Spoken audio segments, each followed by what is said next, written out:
আমারে তো ওই সেলরটা টান দিয়ে ইয়ে করে হেলাইছে, খুলে হেলাইছে।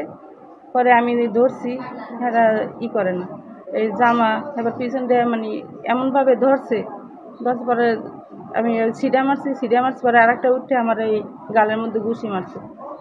আর আমার জামাইরে ধরতে লইছি, পরে আমার পিঠের মধ্যে এক লাথি মারছে। লাথি মারছে পরে উলঙ্গ অবস্থায় আমার দুজনের হেড টানিয়ে ছিটে হেলাইছে, বেল্টেল টানিয়ে ছিটে হেলাইয়া এবার এই ভিডিও করছে। আমি ডালবগঞ্জ থেকে যাওয়া ধরছি আমার ওয়াইফের নিয়ে চাবলি বাজারে ডাক্তার দেখাতে উদ্দেশ্যে যাওয়া ধরছি সন্ধ্যা 7টা থেকে 7:30টার দিকে। ওরা একটা ফাঁকা জায়গায় ওই 7জন মানুষ করে আমার দাঁড়াইছে। আমি ভাবছি কী জানো, দাঁড়াইছে পর সিঙ্গেল লেস পরে আমি দাঁড়াইছি। দাঁড়ানোর পরেই আমার মানে মোটরসাইকেল খাড়াই তো দেয় না, ওই অবস্থায় টাস টাস করে আমার এই দিকে এই যে দেখা যাইতেছে এদিকে অনেক গা আছে, এই নাক মুখ চোখ টোক হয়ে গেছে। মানে 5-7 জনে মারিয়ে আমারে হওয়াইয়ে ফেলাইছে, আমার গাড়ির অবস্থা হওয়াই ফেলাইছে। আমার ওয়াইফকে টাইন নিয়ে 2 জনে লইয়ে গেছে বিলে লইয়ে গেছে। তারপর আমি তো বেহুশ হয়ে পড়ছি, ওই অবস্থায় আমার লইয়ে গেছে।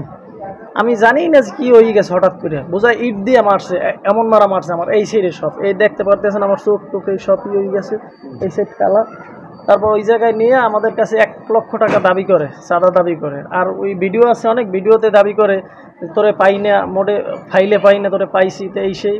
তারপর আমার জামা কাপড় সব খুললে টাইনে ছিঁড়ে খুললে ফেলাইছে। আমার ওয়াইফের সাথে খারাপ কিছু করতে চাইছে, ওর জামা কাপড় খুললে ভিডিও করছে। প্রায় টাকা আনা 1 লাখ। ও আমার ফোন, আমার ওয়াইফের ফোন নিয়ে গেছে তারা। আমি তাদের বিচার চাই আপনাদের কাছে, গ্রামবাসী সারা বাংলাদেশের মানুষের কাছে তাদের বিচার চাই আমি।